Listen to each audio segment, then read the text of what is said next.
nasa himala ng Panginoon. Yung imposible sa'yo, pag lumakad ka rin, gagawin niya imposible. Yes.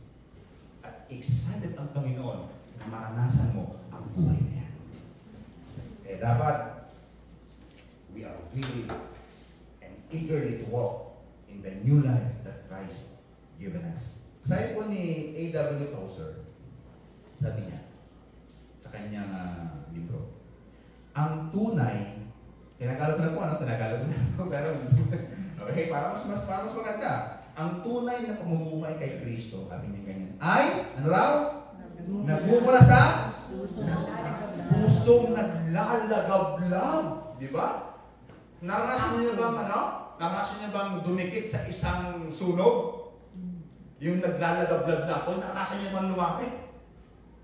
Iba yung kumbaga, malayo ka. You feel the heat.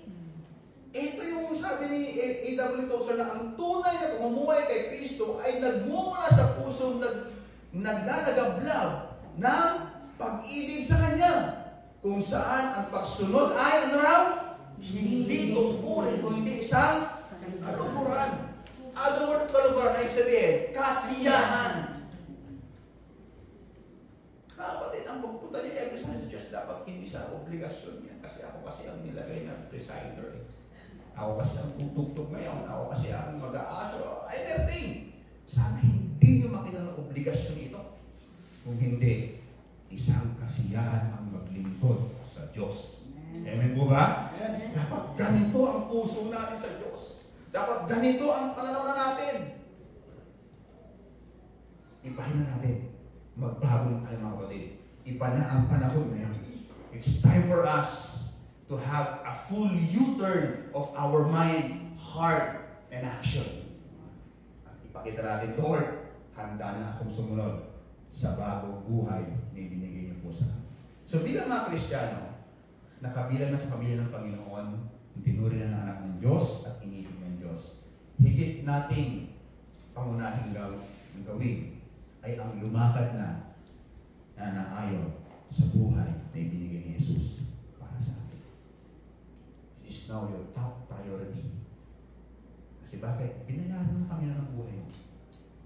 And let us walk into the life that Christ has prepared already for us. So para mas malinawan tayo sa katotohanan ito, ibabahagi ko sa mga oras kong ito yung tatlong implikasyon ng salitang walk in Christ or walk in Him.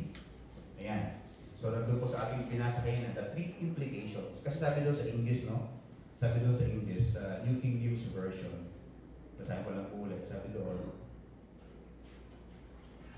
as you therefore have received Christ Jesus the Lord, okay? So walk in Him.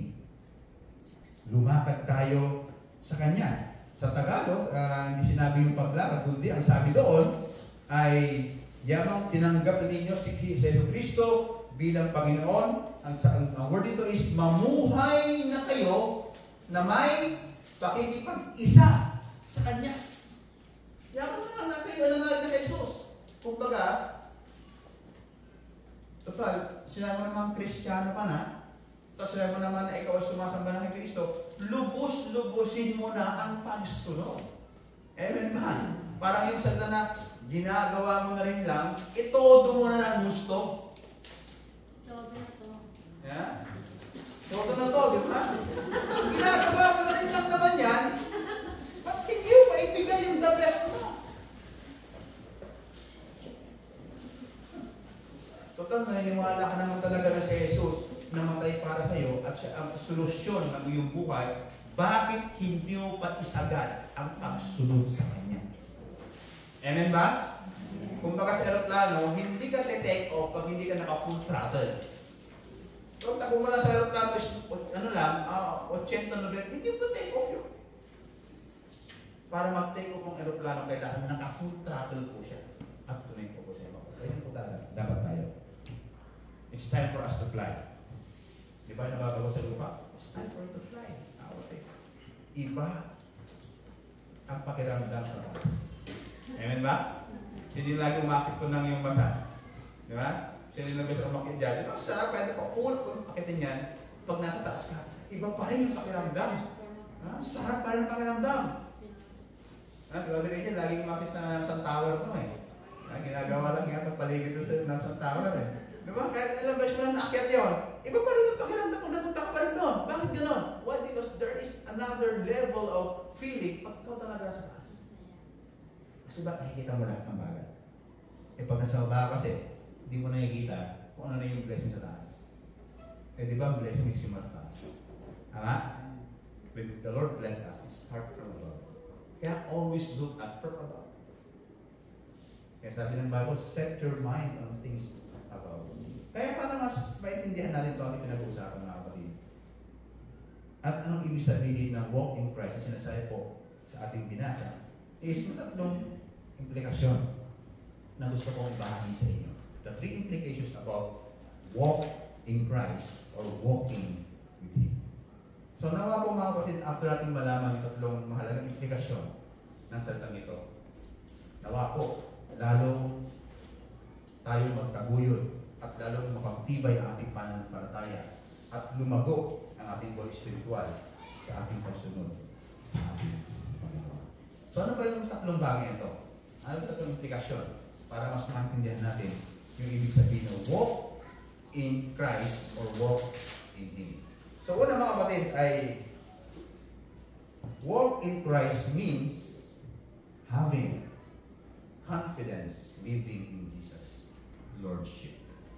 Ibig sabihin, ang lumakad kay Kristo, ibig sabihin ay meron kang kumpiyansang mamuhay sa pamumuno ni Jesus sa buhay. Okay? Do you have the confidence sa buhay na ibinigay ni Jesus sa iyo? May kumpiyansa ka ba? Are you willing to live in Christ Jesus? Meron ka bang ganyang katinding kumpiyansa na if I live in Christ, I believe my life will be better than before? Meron ka bang kumpiyansa gano'n? Bakit kayo pumunta ng Korea? Yeah. Marami sa inyo naghanggan pumunta ng Korea. Ano yung kumpiyansa niyo? Ha? Meron din mo po sa Pilipinas ha?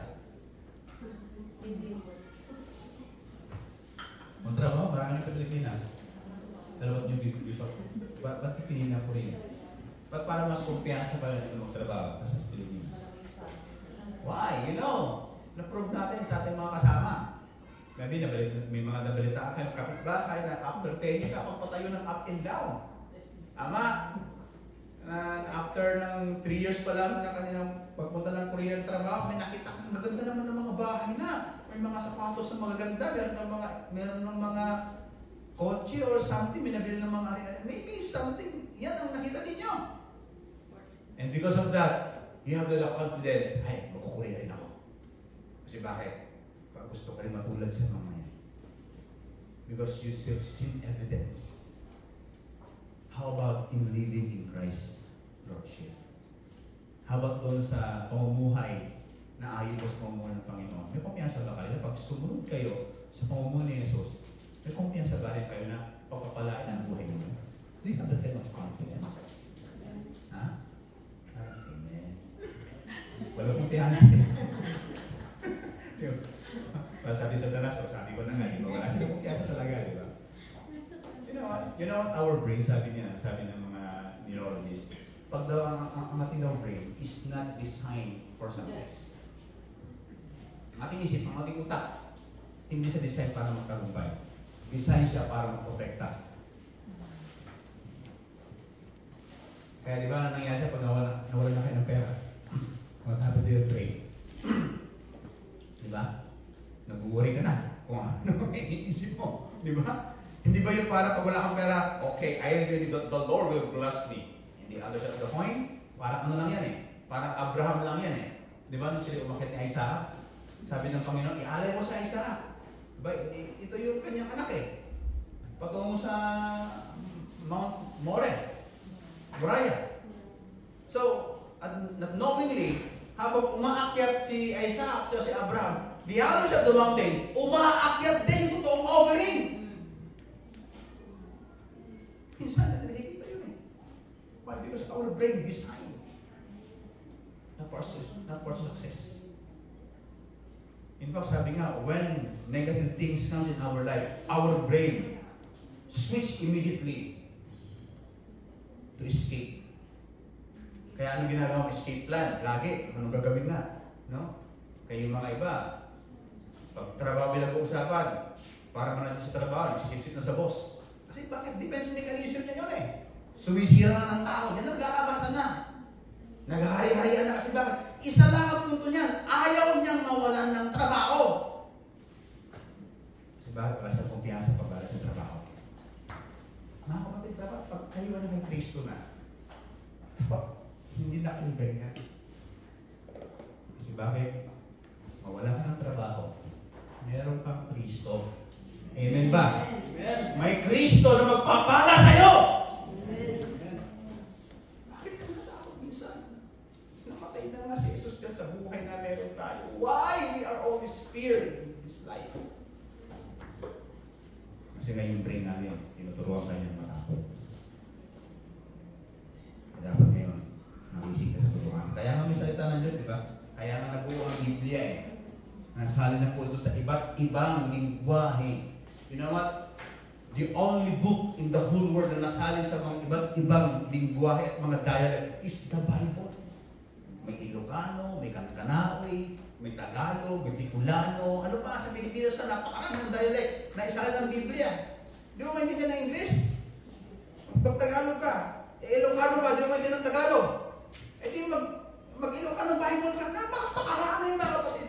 Inihanda ng Diyos yan sa atin para tuklasin po natin yung bagong buhay na sagana na ibinigay niya sa atin. Ang problema sa atin, nakatingin tayo sa lupa. Hindi tayo nakatingin sa taas. Marami sa atin, mga Kristiyano. Ngayon, Kristiyano, bukas hindi. Kung nandito na ang Panginoon at bubuksan niya ang kanyang puso sa atin, ilang beses natin sinaktan ang puso ng Panginoon. Dahil sa ating pagdududa sa Kanya. It's time for us to build our confidence to the new life that Christ given us. Amen po ba? Alam ko, meron kayong mga kapitidaan na bigat ngayon, pero sana matutunan mo rin na magtiwala ka na matindi sa buhay na meron ka kay Kristo. Hold on to the Lord. Amen? Hold on to the Lord. Baba. God is faithful. Tapat ang Diyos.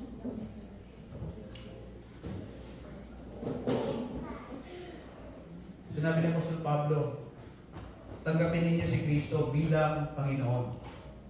Pero hindi dapat matapos doon ang kanyang sinabi. Anong sabi doon? Continue to live in Him. After you receive the Lord Jesus Christ, naintindihan mo ang buhay na meron ka kay Jesus. Dapat hindi lang manatili doon, kung hindi, ipagpatuloy mong mabuhay sa panibagong buhay na ibinigay sa iyo ni Jesus. Yan ang sabi ng Apostol Paul. Enough. Nalalaman mo si Kristo kay Panginoon mo. No! Colossians believers, continue to live in Christ. Ibig sabihin, put your confidence now in Christ Jesus as your Lord. Next week, wala yung ibig sabihin ng Lord, ng nakaraan, di ba? You know, whether we like it or not, sa mundong ito, may mga Lord talaga sa buhay natin. Ano ibig sabihin? Sino yung mga amo dito? Sino yung mga Lord natin? Small Lord natin. Whether we like it or not, may mga namumuno lagi sa ating buhay. Tama? Kahit ayaw mo, pag pinagawa tayo yan, gagawin mo. Kasi bakit? Kaya na ibig sabihin ng Lord eh. Kasi ba sinabi na ayaw mo na pumasok ka ng maaga, makipagtalo ka ba? Hindi, di ba? Kasi bakit? Paano mo pinatangka? Ayaw mo, ako ng iba. Ang gawin mo, pumasok ka ng maaga. O ba't yun sinusunod mo? Ba't yung nga mo sinusunod mo na sweldo lang ng papel lang naman may bibigay sa'yo? And then, pwede mawala yan, masunog, manako sa'yo, and then, everything. But yun, sinusunod natin. Pero ang Panginoon, bakit hindi? O sabi ng Panginoon, anak, did you read my word? Sabi mo, kasi busy Lord, pagod na ako sa trabaho, panggabi pa naman ako.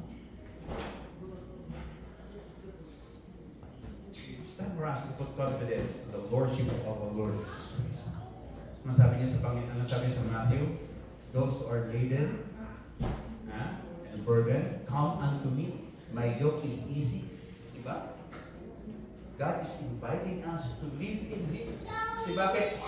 Ang mabuhay sa Panginoon ay mag-aap kasi kasama natin siya. At punong-puno po ito ng kasiguraduhan. Kaya nga ang protesta ni Apostol Pablo sa mga taga-Colossians, taga-Colossians, dapat hindi lang kayo manatili tumanggap kay Jesus. Then tapos na. Dapat ipagpatuloy nyo rin. Kung tinanggap mo lang si Jesus, pero ayaw mong umayon sa gusto ni Lord, ano ang tawag doon? Sinabi mo, Lord, I accept you as Lord and Savior. Yun lang gusto mo. Ibig sabihin, gusto mo lang ng reward ng langit, pero ayaw mong sumunod sa proseso. Tanong ko sa iyo, ano ang tawag doon? Marami kayo mga Kristiyan, gusto lang langit, pero ayaw mo sunod. Pag tiyatawag mo sa prayer meeting, Pastor, kailangan ko ng pumasok. Pagod ako. Dami kong ginagawa. Pag inahin mo na doon sa cell group, para lumagoy pa ng palataya. O na ako, Pastor, kasi tutulog pa ako bukas. Ano na? Now, anong tawag doon? Gusto puro laging langit. Ayaw sumunod. Di ba ang tawag ng parent? Paano kayo sabihan tayo? Sabi, magulang. Magulang ka. Gusto mo ng malaking sweldo pag trabaho. Di ba yung mga Pilipino? Hello, may ganyan tayo ugali. Lahat tayo. Tama? Gusto laki sweldo pag trabaho lang. Kaya nga maraming mga Pilipino nagkakaaway-away sa loob ng kumpanya. Kasi nga may mga tamad sa loob eh. Gusto lang nila, sweldo, ayaw mo trabaho. Ibibigay lahat sa iyong trabaho. Di ba? Tama? Real talk. Kaya hindi mo pwede makipag-away. Ano gawin mo? Pasensya mo talaga.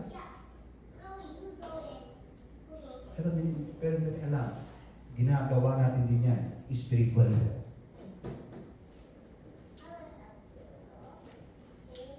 Minsan, kung tayo makaasta sa ating mga kasama na may mga maling behavior, para tayo matubid. Pero spiritually, ginagawa rin natin yan.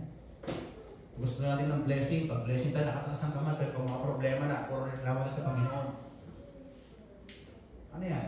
Gusto lagi natin Pasko? Ayaw ng wilderness? Gusto lagi promise na agad? We need to embrace also. When we embrace a promised land, embrace also the wilderness.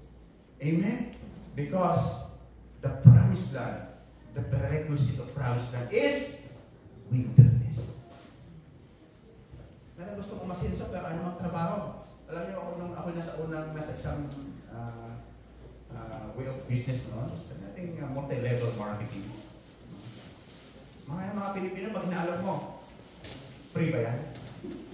Maging negosyo, walang ilalabas. Kalokohan yun! Saan yung utak ng mga Pilipino? Maging negosyo, walang ilalabas. Kalokohan yun. That's how we are. Pero sa kakalungkot, bakit kung saan yung buhay Christianismo natin parang walang visa? Kasi bakit? Natin alam. Ginugulaan mo ang Panginoon. Kung ikaw ay nanggugulang, anong ibig sabihin niya? Ha? Di ba pandaraya yan? Tama? You commit spiritual pandaraya. At alam niyo ang pinapandaraya? Corruption. Corrupt. Ngayon, di ba? Darating po sa social media. Mga politiko. Mga kasatay minsan. Corrupt talaga yung mga yan. Pero man, spiritually. Tama. Kaya rin naman, corrupt. Spiritually. Tama? Ouch. Di ba? Sakit. Kaya rin naman. Corrupt. Spiritually. Kristyano ka, pero hindi ka magbasa ng Biblia. Corrupt ka. Kristyano ka, hindi ka umati ng prayer meeting man. Corrupt ka. Gusto mo lang blessing. Corrupt ka.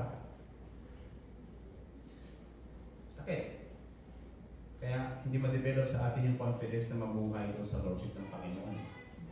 Dahil dyan. Para tayong daga na nandun lang sa paikot-ikot. Buhay natin. Kapatid, it's time to break down. Amen. It's time for us na manindigan na tayo sa buhay na ibinigay ng Diyos sa atin. Tanggapin natin ang buhay na ito. Kasi bakit ang buhay na ito, nandito ang kagalingan ng ating buhay. Those who are wounds from the past, napakatagpuan natin sa panibagong buhay na ibinigay ng Diyos sa atin. Nandiyan na lahat, mga kapatid. Ang kailangan natin, sundin at gawin ang kalooban ng Panginoon.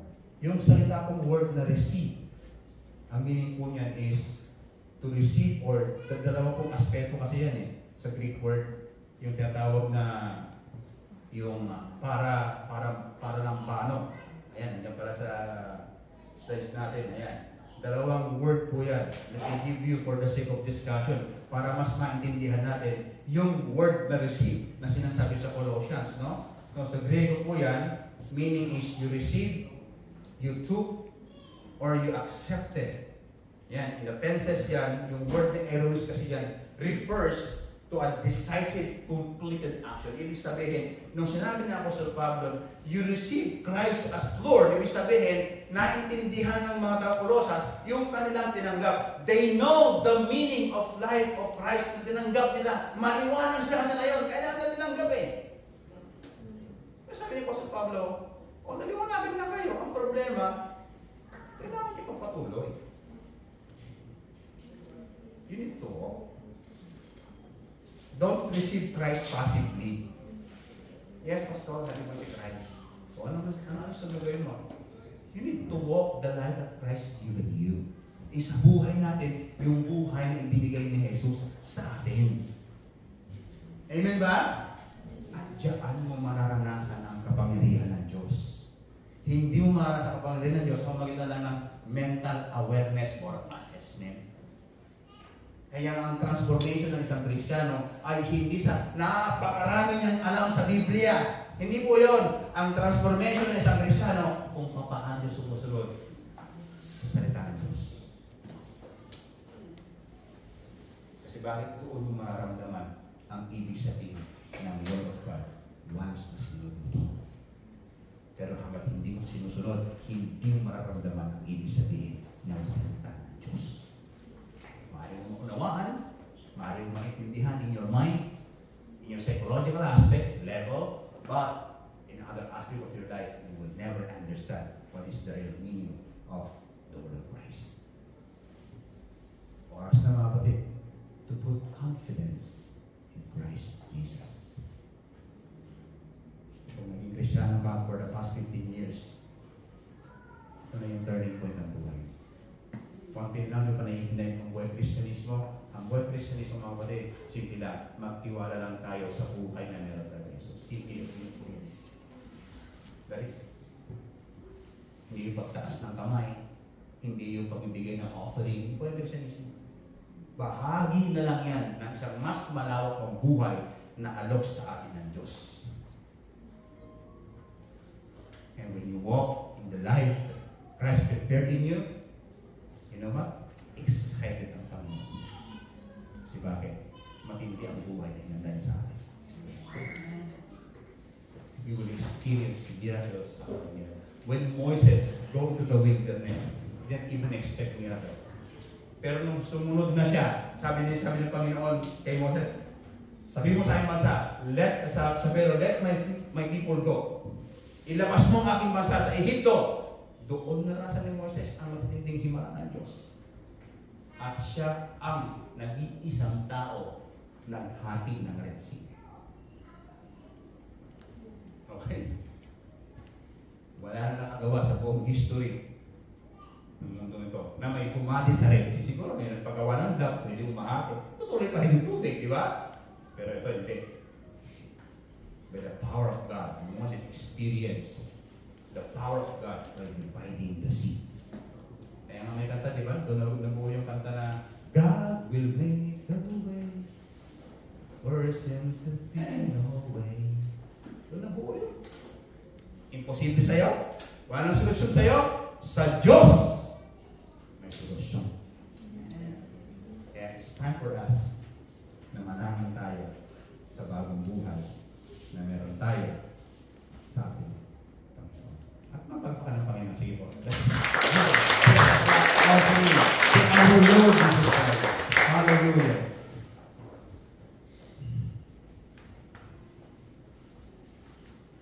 Christian life is not just a past decision, but it is a present direction.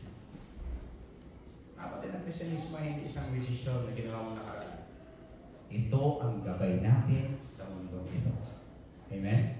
Ito ang magsasabi kung kakaliwa ka, o kakanan ka, o didiretso ka, o hihinto ka. Christian life is not just a past decision. It is a present direction. Kaya maganda, may habit tayo. Pag sa umaga, Lord, ano ba ang dapat kong gawin sa umaga ito? My life is ordinary. Papasok po ako morning. May gagawin po ako. But Lord, I want to do something more about it. Ano ba yung kalooban mo sa akin? This whole day. And the Lord will guide you.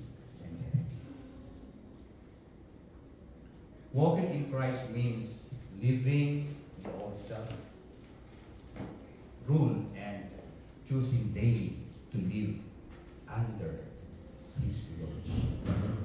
Yan ang paglakad kay Kristo. Iwan mo na yung luwang pagkatao at piliin natin sa araw-araw na ating buhay na tayo magpasako sa pamumuna ng ating Panginoon Jesus. Amen po ba? Klaro po ba yan? Yan ang buhay Christianism. So walking in Christ means having confidence living in the Lordship of our Lord Jesus Christ. Do you have a confidence to live a life in Christ right now? Meron ka na bang kumpiyansa na mabuhay ayon sa nais ng Panginoon sa iyo sa mga oras mong ito? Malaki ang kumpiyansa mo na mamuhay sa buhay ni Jesus. Ito yung nais ng Diyos sa atin sa mga oras mong ito. Yung mamuhay tayo na may seguridad sa buhay na nais ni Kristo sa ating buhay ay isang pong matibay na pundasyon bilang isang Kristiyano. At ito'y higit nating dapat pinagbubuti upang lalo pa tayo mas magpasailalim sa kanyang pamumuno. Mga kapatid, gayon man, tama na meron tayong pundasyon. Pero hindi lang sapat kung manatili tayo dito, ang nais ng Panginoong Jesus, na tayo po ay lumago, mabuild sa atin, at magkaroon tayo ng matinding layunin sa ating buhay upang ang ating pananampalataya ay mas kapaki-pakinabang sa ating buhay at sa buhay ng iba. Sabi doon sa verse 7, sabi doon, rooted and built up in Him and established in faith as you have been. So yung pangalawang implikasyon po, ang ibig sabihin ng walk in Christ means being rooted and built up in Him. Dalawang bagay po yung gusto mong ipakita sa ating binasa ngayon. The word rooted and built up. Ito po yung dalawang bagay para matutunan po ating lumago sa Panginoon, sa pananampalataya na meron tayo sa Kanya, sa buhay na ibigay po natin. Dalawang bagay ang sinasabi ng salita ng Panginoon. The word root or ugat ng puno. Ito pong ugat ng puno, mga kapatid, hindi mo ito nakikita. This is not visible in external world. Kung meron mga nakitang ugat ng puno, marahil binunot yan or natumba yan. Pero kadalasan, ang ugat ng puno, invisible po siya sa external world. Tama po ba? Wala pong puno ng ugat nasa taas. Nakita na kaya? Ha? Meron ba? Nakita na kayo puno? Kung bagay yan, eh hindi puno yan. Laging yan. Puno, pinag-usapan natin. Ay, puno ng mangga. Nakita na ba kayo? Puno ng mangga, nasa taas yung ugat. Kung meron man, ang tawag doon, himala. Pero wala. Di Di ba? Lahat naman tayo nakita ng puno, di ba? Diba? Sa Korea, may na kayo? Na yun na yung ugat na sa taas. Wala. Typically, ginawa ng Panginoon ang puno. Ang ugat na sa ilalim. Sabi nga ng mga ibang eksperto, nakapasinigura po ba ang puno is pag siya ay lumaki, pag lagi yung mga sanga. Di ba? Wala kang nakitang puno, diretso talaga. At yung dahon niya, nandun na sa trunks, wala eh. Talagang gumagano siya. Ano sabi ng mga eksperto? You know what? Because ibig yung mga puno, design yan para magpuri sa Diyos. Nag-hahide yan ng kabutihan ng Panginoon. Kaya tapunan siya. Ngayon, yung puno. Ang puno kasi, ay yung ugat kasi ng isang puno, ay nagbibigay po yan ng lakas at stability. Pag ang ugat ng puno ay malalim at dumaan ang signal number 5 na bagyo, maaaring maputulan niya ng sanga, taas. Maaaring maglagay niya ng dahon, pero right after 2 weeks, makita mo, may mga tumutubo mo. Bakit? Kasi nga, meron siyang lakas na mabuhay kahit sa gitna ng anumang kalamidad. Kasi bakit? Malalim ang kanyang ugat sa lupa. Ito yung nais din ng Panginoon sa atin, na lumalim yung ating ugat ng pananampalataya sa salita ng Panginoon upang anuman yung nangyari in this external world, tayo po ay matatag pa rin lumalakad sa kalooban ng Panginoon. Because in this external world na meron tayo, kasi dalawa lang yung mundo na dapat yung maintindihan sa ating buhay. Your inner world and the external world. Sabi nga ng iba yun na mas malawak daw yung inner world natin kasi yung external world. Why? Because doon kasi nabubuo ang vision, ang imagination. You know what? The Wright brothers in the 18th century, John Carter, itong mga kapatid po ito, meron silang vision in the external world. Nakita sila na mayroong baka na lumilipad. These two brothers are visionaries. Alam niyo po dalawang to? You know these two brothers? Sila pa yung unang nag-invento ng aeroplano. And in 1901, lumipad ang kaunang-unang aeroplano across the Pacific. At because of them, ang dami nang nabuong mga klaseng aeroplano. Sila yung naging pundasyon. Why? Because there is a word inside of them. May mundo sa kaloob-looban nila na nakakita sila ng bakal na lumipad. Noong panahon nila, na-discuss mo yan, natawa na sila. Sira ang ulo ka. But now, normal na lang ang aeroplano. Tama? Normal na lang ang tao sumasal sa aeroplano. Sila. Ourselves, there is inside world na dapat mas malalim. Yan dapat yung ating pananampalataya sa Panginoon. Yung pangalawa naman, external. Build up sa bilon, parang gusali. Visible growth, structure, and strength. Ito dapat yung pangalawa. Ibig sabihin dapat, kung gaano kalalim. Di ba yung gusali, kung gaano kataas yung gusali, ganon din dapat kalalim dapat yung pundasyon. Para maging stable siya. Or yung sa mga hindi. Kaya dapat mas pinaghahandaan ang ilalim bago tumaas. Kaya dapat ganon tayo. Para mas mapaghandaan natin ang mga bagay-bagay sa mundo ito. Let us delve in the Word of God and His love. Para po yung ating external na buhay ay mas dalong, mas malakas. At hindi siya basta-basta nagagapi ng kaaway. Kung hindi ka nakaugat kay Kristo, madali kang matumba kapag dumarating ang bagyo ng problema mo. Kaya nga, roots hidden in Christ bring visible growth in life. Pag isang tao malalim sa Diyos, talagang nakikita yan sa kanyang buhay. Sa kanyang pag-iisip, pananalita, at gawa, nakikita po yan. Yung kanyang lalim sa salita at buhay na ibinigay sa kanya ng Panginoon. Kaya ang unang Kaya ang una ay pundasyon, ito ay mahalaga para sa ating paglagot pagdating sa buhay na nais ni Jesus sa atin. Ang makita yung ating impluensya at estabilidad sa anumang laban ng mundo ito, napakahalaga po na tayo lumaling at sa ating pagdaling, tayo rin naman ay tumaas para mas mahina ng mundo ito kung ano ang meron tayo sa harapan ng Panginoon. Kaya nga hangarin po natin na mas umunlad pa tayo sa ating buhay kay Jesus. Alam niyo po ba ang bansang Pilipinas? Lagi na sinasabi that the Philippines is a third world country.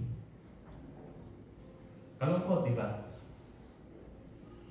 We always brand. Pag Pilipino ka, you are living in a third world country. Sabihin, mahirap na bansa. Isang bansang maraming walang trabaho, isang bansang maraming nagugutom, isang bansang hindi minsan paabot ng mga teknolohiya. Yan ka sa Korea. Di ba? Ito, halos lahat ng kanto may CCTV. Sa Pilipinas, kung tayo ka na maglagay ng CCTV, ninanakaw. Imagine. Mga kable. Ganyan kahirap ang bansa natin. Nantingin sa kable, rice. Diba yun? Sa Korea, kung naiwan mo yung phone mo, hindi mo mawawala yan. Sa Pilipinas, tinatago mo na nga, nawawala pa. Maawa na sa ating bansa, mga kapatid. Let's pray for our nation na umangat tayo sa ating bansa. Na pag-uwi natin, masaya tayo uuwi sa ating bansa sa nilangan. Amen ba? Amen. Na hindi parang, hindi ako umuwi kasi parang wala na. Kapatid, ang ating pag-asa, totoo na ang ating pag-asa ay hindi naman sa Korea, hindi sa Pilipinas, sa Diyos. Amen ba? Kaya, sana sa ating buhay spiritual din, huwag maging third world country yung ating buhay spiritual. Dahil ito ay napakasaklap na pwedeng maranasan ng isang Kristiyano. Mali, Pilipino ka na, third world country pa yung buhay mo, yung ano mo, yung bansa mo, then at the same time, ang buhay mo rin, spiritually, ay third world country din. You are fully spiritually. Mga kapatid, huwag tayong pumayag na gano'n yung mangyari sa atin. Amen? Don't allow those things to happen. In which, sabi doon sa verse 7, ano sabi sa verse 7? Abounding in it with thanksgiving. So the third implication regarding walking in Christ means a life overflowing with gratitude. Kung meron ng isang taong laging mapagpasalamat sa mundo ito, dapat yan ay isang anak ng Diyos. Amen po ba? Kasi bakit hindi niya mapigil ang pagpapala ng Diyos sa kanyang buhay? Kailan kayo rin nagpasalamat sa ating buhay? May challenge na karang si Ate V. Na hindi rin siya nangreklamo sa loob isang linggo. Ang challenge siya. Try natin lahat ngayon. Starting tomorrow, walang reklamo. Gawin ka natin. Ha? Pwede ba? Kaya? Kaya? Kapatid? It's time for us to stand up in the word of the Lord. Walang reklamo. Try natin. Kundi, puro pasasalamat sa Diyos ang gawin natin. Ibahin natin. I-twist natin ngayon ang ating buhay. Switch natin ang gratitude. I-off natin ang mga complaint. Because when we switch gratitude, our attitude will change. Kaya ang pangatlong ibig sabihin, implication ng walk in Christ is a life overflowing with gratitude. Nasa Panginoon na tayo po'y magutong laging nagpapasalamat. Isang matibay na resulta ang walking in Christ ay ang buhay na may overflowing gratitude. Isa po yung matibay na resulta na ikaw talaga ay konektado na at lumalakad ka na sa buhay na ibinigay ni Jesus sa iyo. You are now overflowing with gratitude and thanksgiving to the Lord. Kaya nga, inip na inip ka ng mag-Sunday kasi bakit? Para ibuhos mo lahat ang pagpapala at pagpupuri sa Diyos. Nasa mo yan? You are now walking in the life that Christ prepared in you. Ang sarap kayo magpasalamat sa Diyos. Amen? Napakasarap purihin ang Panginoon. Napakasarap ihayag ang kanyang kabutihan, ang kanyang katapatan. Napakasarap mga kapatid. Pag hindi mo na-enjoy yan, ibig sabihin mas maraming reklamo sa buhay mo. It's time for you to switch off reklamo on ang pasalamat. Gawin natin. Kumbaga, learn to channel now your life in gratitude than in complaint. Hindi lang pagbabago ng gawa, kundi pagbabago rin ng puso. Ang dating reklamo, pag tayo ko'y laging napapasalamat, napapalitan ng pasalamat, at ang dating galit, napapalitan ng kasiyahan. Ito yung nais ng Panginoon. Ito yung buhay na inanda sa atin ng Panginoon. It's time for us to switch and walk in the life that Christ wants us to walk, because it means walking in Christ is a life of overflowing with gratitude. Mga kapatid, hindi lahat ng tao masaya sa buhay. Hindi lahat ng mga naka-achieve ng kanilang mga magandang, sabi natin, na-achieve nila yung kanilang pangarap. Career-oriented ng mga tao. Hindi porket, yes, tapos sila ng mga kanilang kurso.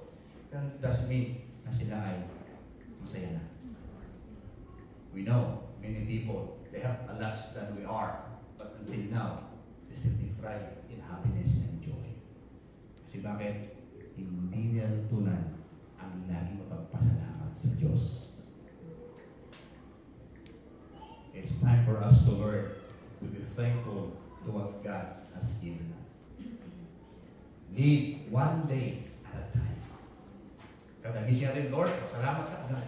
Panginoon, salamat po. Masayat ang likod mo, may nararamdaman ang karamdaman?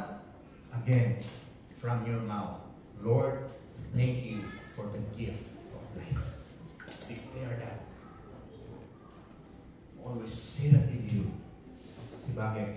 Yan ang isang pagpapakita that you are walking in a Christ life na binigay sa atin. And because of that, the overflowing gratitude ay mangyayari po sa atin. Walking in Christ turns complaints into gratitude and change our attitude. Sino talaga yung hirap sa buhay? Umamin tayo.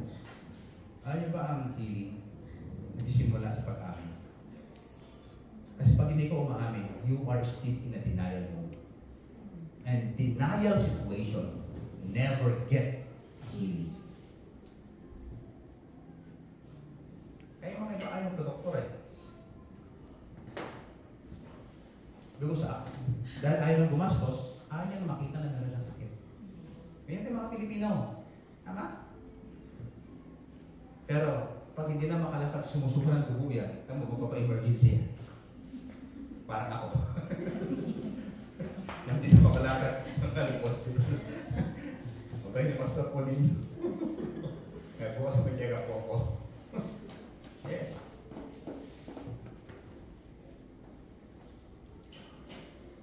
Kaya mga kapatid, ngayon pala, pasalamat sa Panginoon. Libre ang magpasalamat sa Diyos. Amen ba? Amen.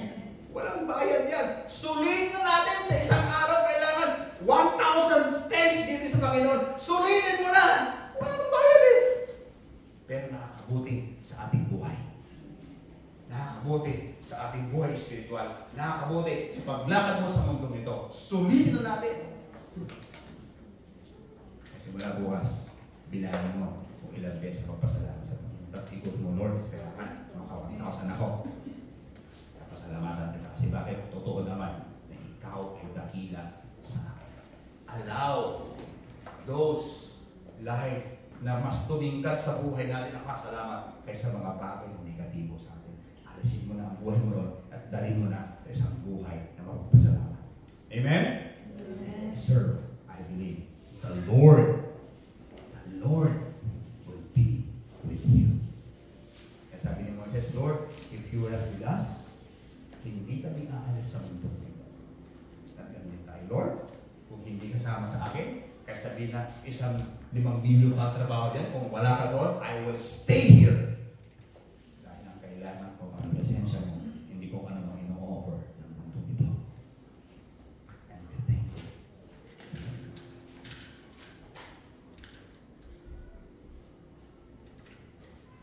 Saan ang ibig sabihin na nag-usapan? What we are talking about? Walking in Christ is not about, ano? Trying harder. Yan mga kapatid. Ang paglasa sa Panginoon ay hindi yung trying harder. Trying hard ka na maging Kristiyano, trying hard ka na maging worship leader, trying hard ka na maging isang servant. Hindi ganon mga kapatid, no? Hindi yun. Kung hindi, ano? It's about connected to Him. Amen. Are you connected to Christ? Ha? Are you connected ba sa wifi ng Panginoon ngayon? Connected ba tayo? Sa Kanya?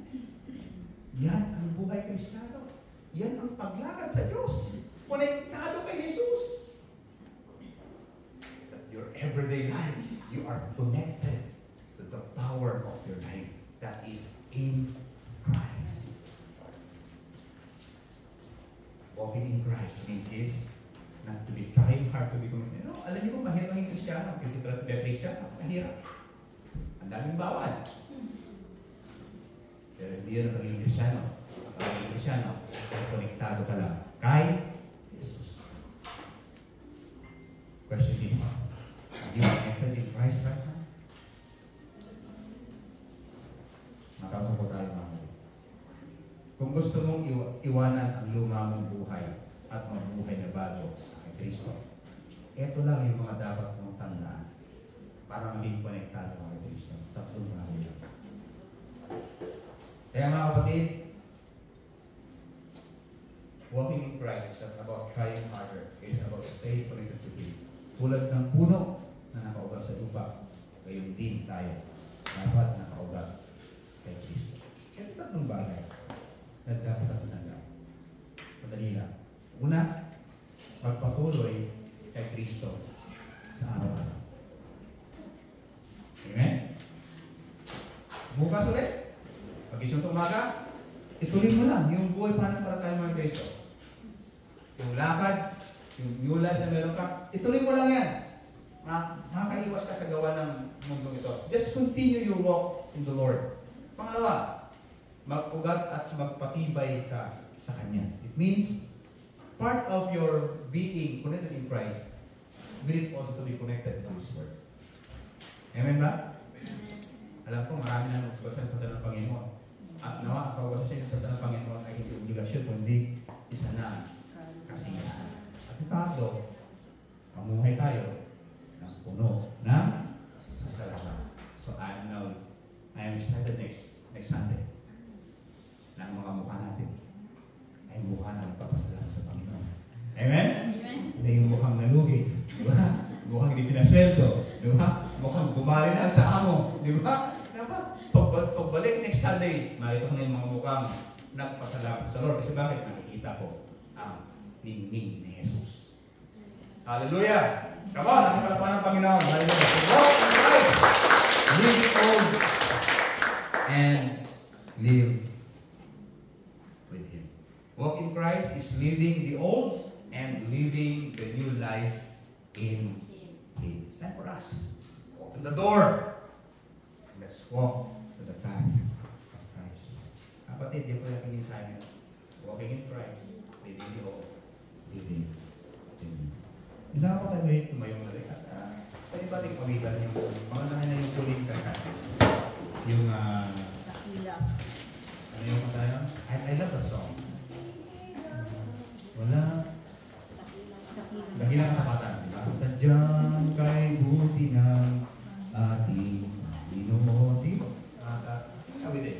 Ang dahilang katapatan.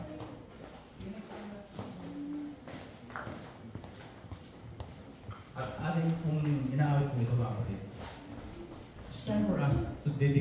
again our life to the Lord.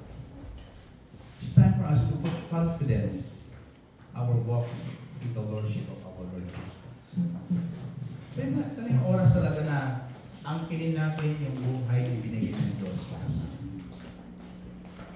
Diba, as you sing the song,